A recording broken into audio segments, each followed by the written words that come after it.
Hello, this is Reverend Don Lewis coming to you from beautiful Florida. And today our question comes to us from Lady Sherry. And Lady Sherry asks about the official Correllian position on the subject of blood magic. And to begin our conversation, I want to emphasize that we're talking about blood magic, not blood sacrifice, which are two very different subjects. Most people today who would be doing blood magic would either be using their own blood or blood that someone has voluntarily donated. Which is a very different thing from blood sacrifice, which would be a totally different question. But the use of blood in magic is certainly a very ancient and a very widespread thing, and it comes from two very ancient ideas. The first is the idea that because blood gives us life, it also can give life to our magical working.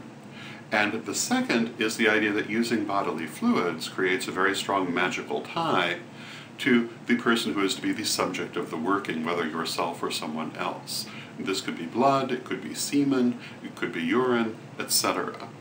Particularly the use of menstrual blood has been a big thing historically in magic, and women historically have often used their menstrual blood in certain kinds of spells and ceremonies.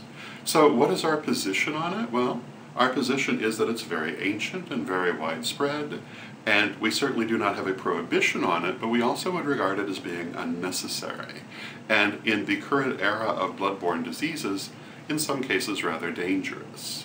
So I would have to say that we would not encourage it, but we also do not forbid it. I think that if you believe that this will strengthen your working, then perhaps it will, but I also believe that magic works perfectly fine without this particular sort of thing. And it's not something I would personally do, but there have been people I have known and respected who I have known to use a little bit of their own blood in magic, and I really don't see anything particularly wrong with it. I just don't really see any particular need for it either. So that would be the position, not forbidden but not encouraged, and really more of a historical situation than something that we would regard as being on the cutting edge of magic. So I hope you find that helpful, and until next time, may you blessed be. Pray for peace. Pray for love. Pray for stability. Pray for the nation where you live. Pray for the world. Hello, this is Reverend Don Lewis coming to you from witchschool.com.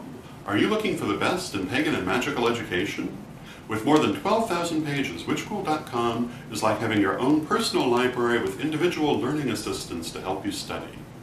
And Witchschool's Anyone, Anytime, Anywhere education system is available any place on Earth, anywhere you are and anytime you want it, as long as you have an internet connection.